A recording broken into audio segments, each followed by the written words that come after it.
আজকের পাঠের বিষয় নওজাতুন নিসওয়ান, মহিলাদের মুক্তির বয়ান। মাওলানা তারিক জামিল লিখেছেন। নেককার মহিলার পরিচয়। প্রথমে আরবিটুকু বলা যায়।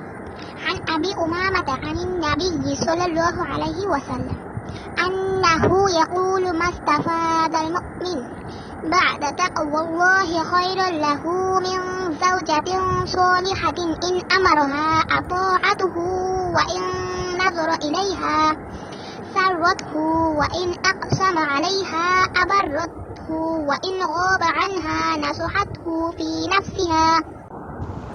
হযরত আবু উমামা রাদিয়াল্লাহু সাল্লাম থেকে বর্ণিত, নবী করিম সাল্লাল্লাহু আলাইহি ওয়াসাল্লাম ইরশাদ করেন, তাকওয়া বা আল্লাহ ভীতির মতো নিয়ামত অর্জনের পর মুমিন বান্দার জন্য নেককার স্ত্রী ছাড়া আর কোনো উত্তম বস্তু হতে পারে না। নেককার স্ত্রীর স্বভাব হলো স্বামী কোনো কিছু বললে সেটা পূর্ণ করে। স্বামী তার দিকে তাকালে তাকে খুশি করে। স্বামী তাকে কোনো বিষয়ে কসম দিলে সেটা পূর্ণ করে। স্বামী বাহিরে কোথাও গেলে তার জানমালের পূর্ণ নিরাপত্তা